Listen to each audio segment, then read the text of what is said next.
Latest updates के लिए ultra channels को सब्सक्राइब करें और बेल आइकन को प्रेस करें।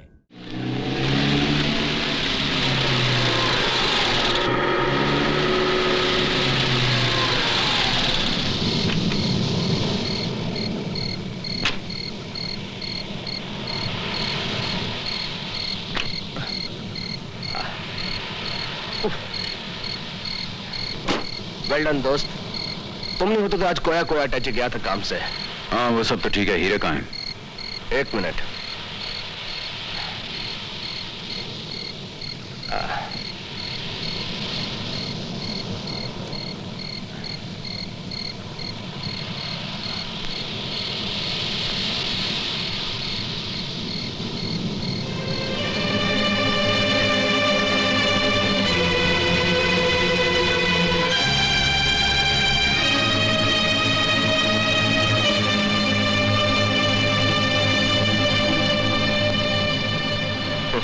अपना आदमी है, आओ। इसे नीचे रख, ये अपना आदमी है। और जल्दी से बोर्ड रेडी कर, जल्दी निकल यहां से, जल्दी।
Hello control room. हाँ, मैं एसीपी अमरनाथ बोल रहा हूँ, मरा आइलैंड रोड नंबर 5 से। आप रिलीफ लेके फौरन यहाँ पहुंचिए। ओवर।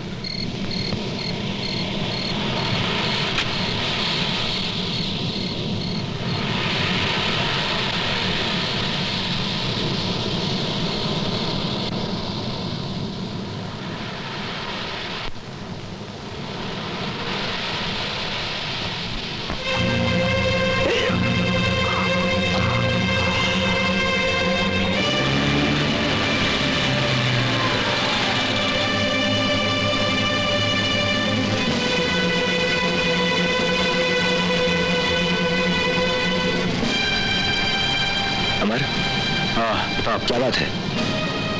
कोया कोया अटैची। मैं तो इसे जिंदा गिरफ्तार करना चाहता था, लेकिन इसने मुझ पर हमला किया। अपनी जान बचाने के लिए मुझे इसे इसके साथी को मारना पड़ा। तुम्हारे हाथ से तो खून बह रहा है। हाँ, ये जरा सी चोट लग गई है। देखो, ये दोनों बॉडी पोस्टमार्टम के लिए ले जाना, मैं जरा हॉस्पिटल होके आता हूँ। अगर मैं उसका खून नहीं करता तो तुम, मैं और तुम्हारा वो लीडर शंकर और नारायण के नाम को बदनाम करने वाला शंकर नारायण सबके पोल खुल गए होते। अब तक हम सब जेल में होते और सारी दुनिया हम पर थूक रही होती। अच्छा, माय गॉड, ये तो मुझे मालूम ही नहीं था। तो तुमने अच्छा किया उसे मार डाला। लेकिन हीरे कहाँ है? मेरे पास है। तुम्हारे पास? दो, मुझे दो। पहले मुझे वो नेगेटिव चाहिए। कौन सा नेगेटिव? वही नेगेटिव जिसका पॉजिटिव निकालकर आप लोग दुनिया और कानून वालों को दिखाकर यह साबित कर सकते हैं कि मेरा कोया अटैची के साथ स्मगलिंग का संबंध था। वही नेगेटिव जिसके सहारे आप लोग मुझे ब्लैकमेल कर रहे हैं। वही नेगेटिव जिससे मजबूर होकर मैं आपका हर गैर कानूनी काम किए जा रहा हूं। वही नेगेटिव जिसने मुझे आप लोगों का गुलाम बना दिया। वो नेगेटिव, मुझे वो नेगेटिव चाहिए। तुम्हें चाहिए? अरे बेटा, उसी छोटे से नेगेटिव के टुकड़े के बल पर तो इतना सख्त पुलिस ऑफिसर हमारे कब्जे में है। वो तुम्हें दे दे तो हमारी पॉजिटिव सूरत की असली नेगेटिव तुम दुनिया को दिखा दोगे। नहीं नहीं नहीं सीताराम जी, मैंने दुनिया में बड़े बेईमान देखे, लेकिन आप लोगों के टक्कर का एक भी नहीं मिला। नहीं बेटा, हम क्या है, इस दुनिया में हमारे बाप पड़े हैं, ऐसे ऐसे कि तुम्हारे हाथों खुद तुम्हारा गला कटवा देंगे और कहेंगे कि अपने हाथों अपना सर हमारे चरणों में रखो। सुनो बेटा, अगर तुम हमारा साथ देते रहोगे तो हमारी पार्टी तुम्हारा कोई नुकसान नहीं करेगी। अब वो दिन दूर नहीं जब इस देश के महान इंसानों के नाम के साथ हम तुम्हारा नाम भी जोड़ देंगे। वाह डैडी, क्या बात कही। इस बात पर तो आपका मुंह मीठा कराना चाहिए। लीजिए। Thank you, thank you. लीजिए। रख दो अभी नीचे।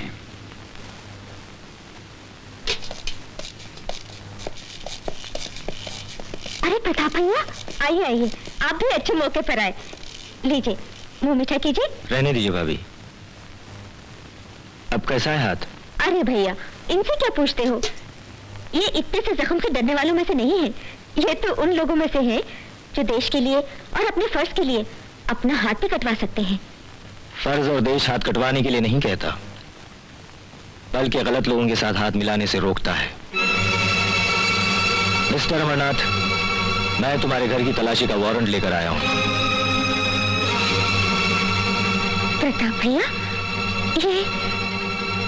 ये आप क्या कह रहे हैं? अगर आप मजाक कर रहे हैं तो कभी भूल कर भी मेरे सामने इस किस्म का मजाक मत कीजिएगा। मुझे ड्यूटी के वक्त मजाक करने की आदत नहीं है। ये रहा वारंट। वारंट? किस बात का वारंट? आशा, तुम्हारी हिम्मत कैसी हुई यहाँ वारंट लेकर आने की? आशा, प्रताप एक पुलिस ऑफिसर है, उसके पास तलाशी का वारंट है, उसे कोई नहीं रोक सकता। प्लीज बीच में मत बोलो। Carry on Pratap. Mister Amarnath, तुम 10 दिसंबर की रात को एक ऑफिशियल काम से 8:30 बजे की फ्लाइट से दिल्ली गए। दिल्ली एयरपोर्ट पर तुमने एक फॉरेनर को एक ब्रीफ केस दिया। वो फॉरेनर कोई और नहीं था, बल्कि कोया अटाची था। नहीं, ये बिल्कुल गलत है। ये बिल्कुल सही है मिस्टर अमरनाथ, क्योंकि आप भूल रहे हैं कि उस वक्त क्राइम ब्रांच का एक ऑफिसर जो तुम्हें दिल्ली एयरपोर्ट पर लेने आया था, उसने अपनी आंखों से तुम्हें कोया अटाची को ब्रीफ केस देते हुए देखा था। उस ऑफिसर की आंखों ने धोखा खाया होगा। हो सकता है उसने किसी और को देखा और इल्जाम मुझ पर लगा रहा हो। नहीं मिस्टर अमरनाथ, उसका बयान बिल्कुल सही है। इस बात का दूसरा सबूत अनिल राज की मौत है।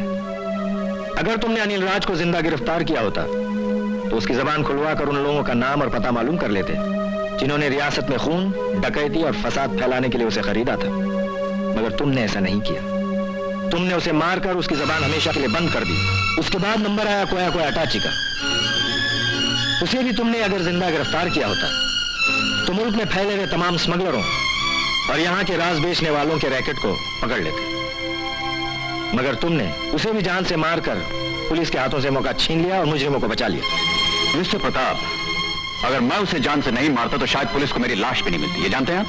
जब हमने उसकी लाश की तलाशी ली तो उसकी पैंट में एक खुफिया जेब थी जिसमें एक पर्स था। उस पर्स से एक चिट्ठी बरामद हुई जिससे ये पता चला कि वो बहुत ही कीमती हीरे लेकर हिंदुस्तान आया था। आप कहना क्या चाहते हैं कि वो हीरे मेरे पास हैं? क्या ऐसा नहीं हो सकता कि मरने से पहले उसने वो हीरे किसी और को दे दिए? आप जो कह रहे हैं वो हो भी सकता है, नहीं भी हो सकता। और इसी सिलसिले में मैं तुम्हारे घर की तलाशी का वारंट लाया हूं। और जब तक तलाशी पूरी नहीं हो जाती यहां से कोई बाहर नहीं जाएगा और ना ही कोई रुकावट डालने की कोशिश करेगा।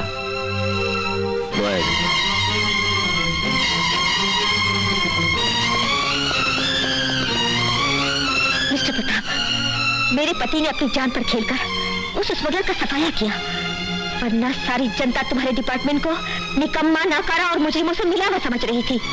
इनके कारण तुम्हारे डिपार्टमेंट को इज्जत मिली, नाम मिला, आदर मिला, और उस इज्जत का ये बदला दिया जा रहा है कि हमारे ही घर में तलाशी लेने आए हो। मिसेस अमरनाथ, मैं आपके इस इज्जतदार, फर्ज के वफादार पति का कई दिनों से दिन रात पीछा कर रहा हूँ, और वो सब कुछ देखकर मुझे उतना ही ताज्जुब हुआ जितना आपको सुन के हो रहा है। झूठा इल्जाम लगा रहे हो तुम लोग। अमर, ये सब तुम्हारी शोहरत, तुम्हारी इज्जत, तुम्हारे नाम से जल गए हैं, इसलिए तुम्हें बदनाम करने की कोशिश कर रहे हैं। आशा, मैंने कहा ना तुमसे कि खामोश रहो, इन्हें अपना काम करने दो। इनसे बहस मुबाहिसा करने की कोई जरूरत नहीं है। यस सर, घर का कोना कोना छान लिया, कुछ नहीं मिला। मिस्टर प्रताप, आप दिन रात मेरे पीछे परछाई की तरह लगे हुए हैं। यहां तो आप नाकाम हो गए, परछाई का अगला कदम क्या होगा? आप किस लिए खड़े हैं? आप ले लेना तलाशी। सो गेट आउट। लिसन, एक ईमानदार ऑफिसर के घर की तलाशी लेकर तुमने उनका बहुत बड़ा अपमान किया है। इस अपमान की कीमत तुम्हें चुकानी पड़ेगी ऑफिसर। जरा हमारी पार्टी को इलेक्शन जीतना दो, मुझे मिनिस्टर बनने दो, तुम्हें हम नमान भिजवा दूंगा। सीताराम जी, आप अपनी बेकार की बकवास बंद करेंगे या नहीं? प्रताप एक जिम्मेदार पुलिस ऑफिसर है, इसने वही किया जो इससे कहा गया। He did his duty। आप इस तरह उसका अपमान नहीं कर सकते। आई एम सॉरी अमर। कोई बात नहीं प्रताप, सो लेने के।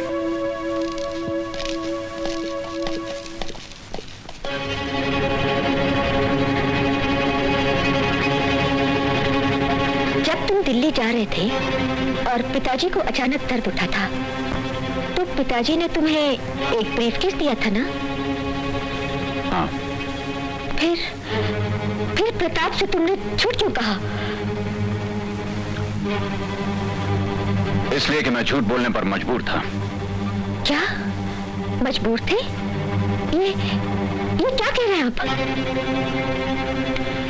मैं ठीक कर रहा हूं आशा। प्रताप से मैंने झूठ क्यों बोला, ये आप अपने पिताश्री से पूछ लीजिए। बेटी, ये सब सियासत की बातें हैं जो तुम्हारी समझ से बाहर है। तुम्हारी तबीयत ठीक नहीं है, जाओ जाकर आराम करो। हाँ, हुकूमत को धोखा देना, देश की जनता के साथ फरेब करना, धरती मां के साथ गद्दारी करनी, ये इसे सियासत कहते हैं। सियासत तो गोया एक शैतानी खेल बनकर रह गया है। जो जनता से जितना झूठ बोल सकता है उतना नामचीन नेता बन जाता है।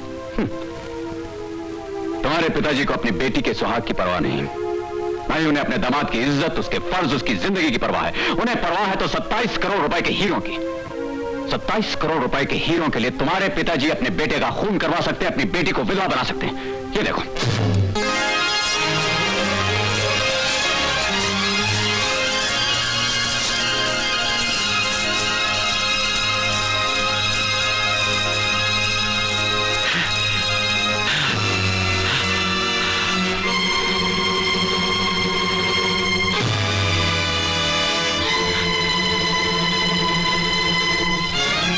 थैंक यू बेटा। डैडी, आज मुझे पता चला कि मैं एक स्मगलर की बेटी हूँ, गद्दार का खून हूँ, मातृभूमि का सौदा करने वाली की औलाद हूँ। मैं ऐसे गिरे हुए इंसान की बेटी कहलाना नहीं चाहती जो अपने गंदे कामों को पूरा करने के लिए अपनी बेटी के सुहाग को इस्तेमाल करता है। तुम अगर अपने आप को मेरी बेटी कहने से इनकार करोगी तो क्या समझती हो, मैं फौरन रोकर घबरा कर तुम्हारे पैर पकड़ लूंगा। नहीं आशा, सियासत की दुनिया में माँ बाप, भाई बहन, बेटी, दामाद कोई कुछ नहीं होता। क्योंकि आदमी जो ऊपर उठना चाहता है तब ये सब रिश्ते और जज्बात बोझ बनकर उसे नीचे घसीट लेते हैं। और शायद इसी अपने आप को ऊपर उठाने के लिए आपने मेरे पति के हाथों एक के बाद एक खून करवाए, लाशों की सीढ़ी पर चढ़कर ऊपर पहुंचने के लिए।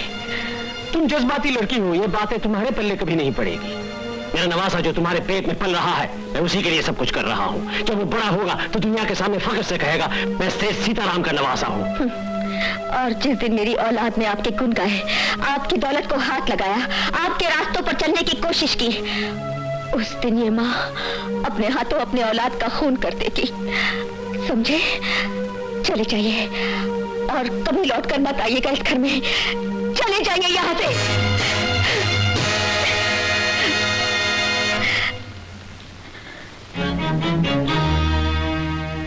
अमर, मैंने तुम्हें एक शरीफ, ईमानदार और देश के लिए जान देने वाला इंसान समझा।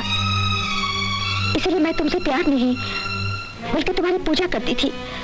इसीलिए मैंने अपने बाप की दौलत को ठोकर मारकर तुम्हारा हाथ थाम लिया। मगर मैं ये नहीं जानती थी कि जिस हाथ को थाम रही हूँ वो हाथ देशद्रोहियों ने पहले से ही थाम रखा है। मैं तुम्हारे घर को सपनों का स्वर्ग समझ कर आई थी, मगर ये तो नर्क निकला। आशा, आशा मुझे गलत मत समझो। मैं बिल्कुल वही इंसान था जिसके तुमने सपने देखे थे। मैं भी उसी रास्ते पर चलना चाहता था जिस रास्ते पर तुम चाहती थी कि मैं चलूं। मगर एक दिन बिना कोई गलत कदम उठाए मैं गंदी चालों के एक भंवर में फंस गया, और उस भंवर में ऐसा फंसा कि न तैर सकता था न डूब सकता था। विश्वास करो आशा, मैं सच जो मुझे तुम झूठ बोल रहे हो। नहीं आशा, तुम खूनी हो, तुम रफ्तार हो, तुम स्मगलर हो। आशा नहीं।